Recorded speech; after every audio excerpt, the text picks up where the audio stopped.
welcome back to the room. Finally got it done.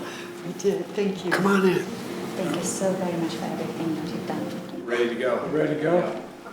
Guys, just come on over here. You have all three of them, Evan, Paul, and also.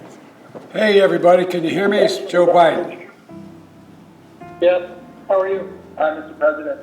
I tell you what, I'm not as good as your families are feeling. They're all standing around the Oval Office desk here. And we just want to say how overwhelmed we are. You've been wrongfully detained for a long time, and we're glad you're home. And who do I have on here first? We had Evan. Evan, I got somebody here who wants to say something to you. Come on up. I miss you so much. Здесь мама, это мама теперь. Also, we got some folks who want to say hello to you too. Come on up. Annie, hi! Kızım selam. Selam Annie! I'm so happy. Annie, But very soon. Oh. we're in the Oval Office. Yeah! She's back. She knows the office better than I do. Go ahead, say hello, sis. Paul, it's incredible, absolutely incredible this moment. And I just want you to know the whole family is standing by and Mom says you're grounded. Well, yeah, I'm lucky they didn't leave me behind this time, so you guys have got to put up with me when I get home. Excellent. We'll look forward to seeing you very soon. I just want to say from the bottom of my heart, thank you. No word is strong enough for this. Come on, guys. Да, Катюшечка, это ты? Да, пап, привет. Thanks for bringing us home. No, I tell you what, there's no greater job I have than protecting Americans and bringing Americans who are wrongfully held home. Coming home.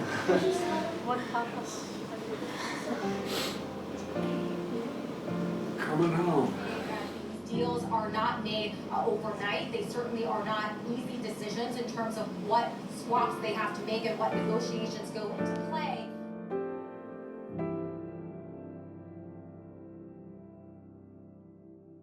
Good afternoon, and this is a very good afternoon. Today we're bringing home Paul, Evan, Alsu, Vladimir. 3 American citizens and 1 American green card holder. All 4 have been imprisoned unjustly in Russia. Paul for nearly 6 years. Vladimir since 2022. Evan since March of 2023. And Alsu since October of 2023. And now, their brutal ordeal is over, and they're free. Moments ago, the families and I were able to speak to them on the telephone from the Oval Office. They're out of Russia. Earlier today, they were flown to Turkey, and soon they'll be wheels up on their way home to see their families. All told, Russia's released 16 prisoners. 8 Russians who are being held in the West will be sent home as well. This is an incredible relief for all the family members gathered here. It's a relief to the friends and colleagues all across the country who've been praying for this day for a long time.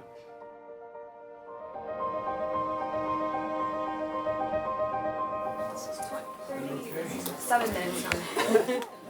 The wait has been so long in the last few minutes of the longest. We're on final approach. Once the aircraft lands, we'll have about 5 minutes. What we'll do is we will walk out to the aircraft, the president, the vice president, and the families. The first family will be Paul's family.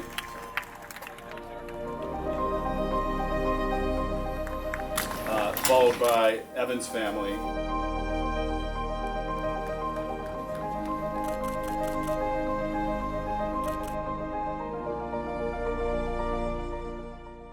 And then followed by Alsu's family.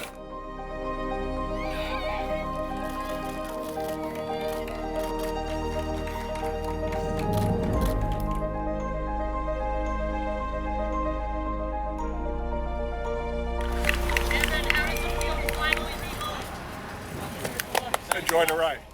This is an extraordinary day, and I'm very thankful for our president and what he has done his entire career, but in particular as it relates to these families and these individuals.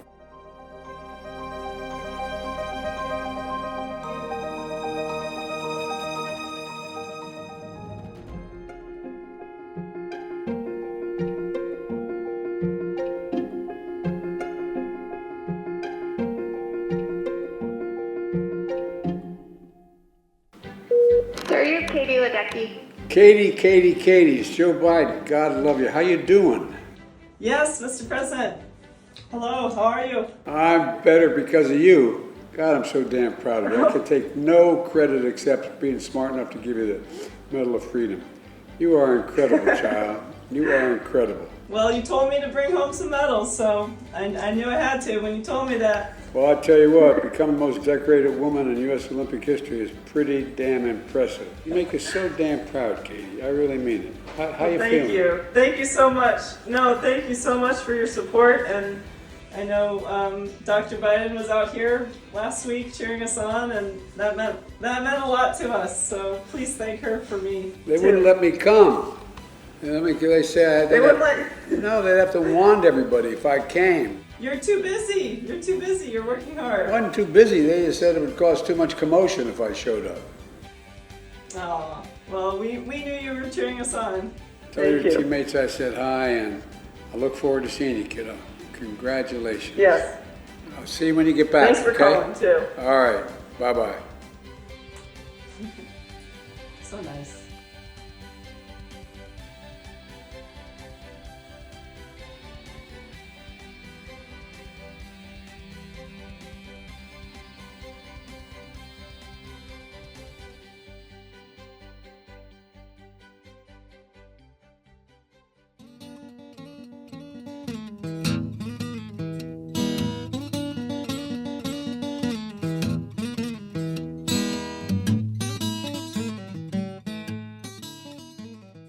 Good afternoon,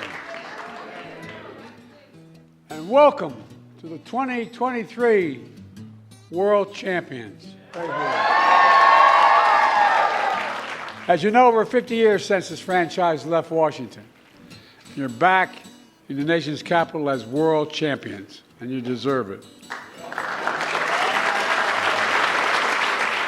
For fighting hard to make the postseason, to finally winning the first ever title, I think there's a word you all embody: resilience.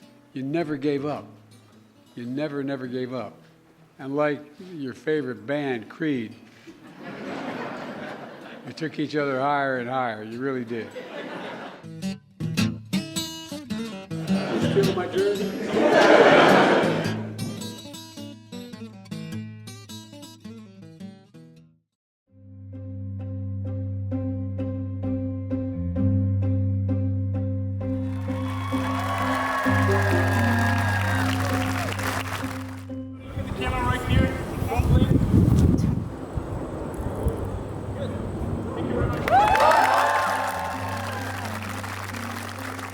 Thank you. I hope some of you do get involved in like the ball. I really do.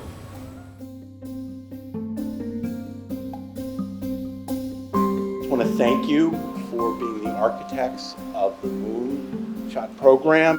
Bottom line, it saves lives, and this will save lives, and you should be very proud.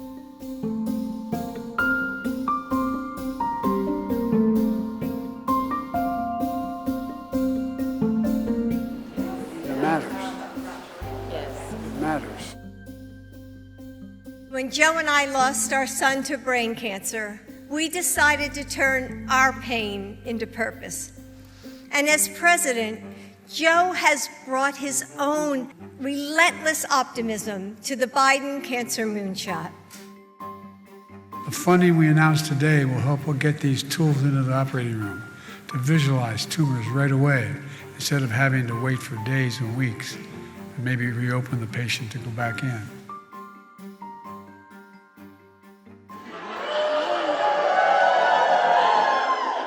Hi, everyone. It is my honor to welcome the President of the United States, Joe Biden. It's literally getting incredibly difficult to count the number of lies people hear. They don't know what to believe. They don't know what to count on. But you break through. You break through in ways that I think are going to change the entire dynamic of the way in which we communicate. And that's why I invited you to the White House, because I'm looking for a job.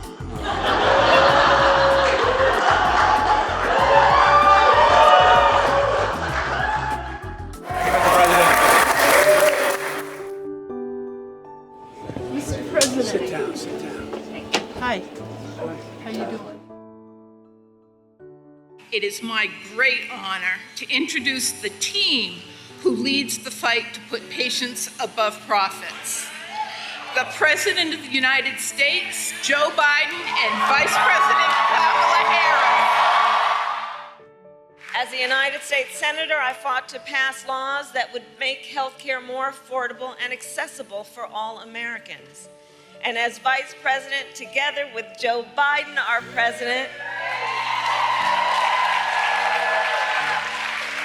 we finally addressed the long-standing issue that for years was one of the biggest challenges on this subject, which was that Medicare was prohibited by law from negotiating lower drug prices.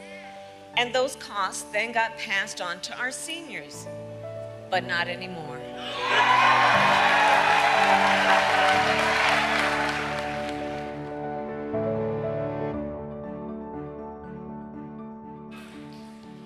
Too many Americans can't afford the drugs they badly need for life and death.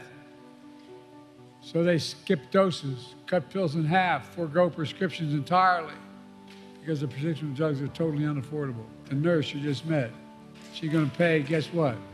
Beginning January, every single prescription drug she has, including, God forbid, if she needs a really expensive drug like a cancer drug. Maximum she ever has to pay is $2,000, period.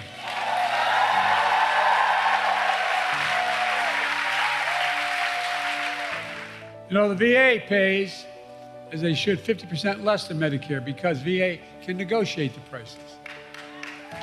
But for years, Big Pharma blocked Medicare from negotiating lower drug prices. But this time, we finally beat Big Pharma.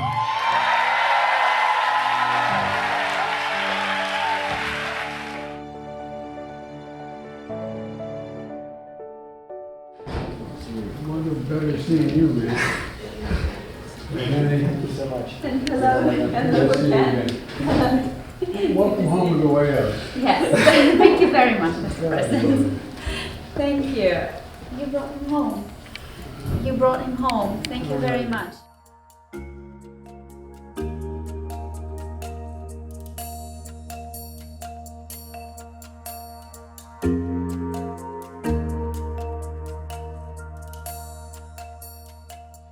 It's like a wild horde. Lila, you think I'm kidding? We got you, Mr. President. Over 100 years ago this week, a mob not far from Lincoln's home unleashed a race ride in Springfield, and that literally shocked the conscience of the nation. It shocked the conscience of the nation. It also sparked the creation of the NAACP, that is here today, one of the most important organizations in my view in this country.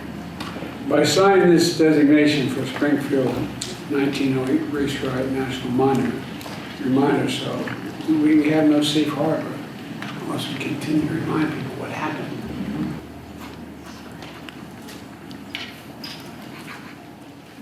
There you go.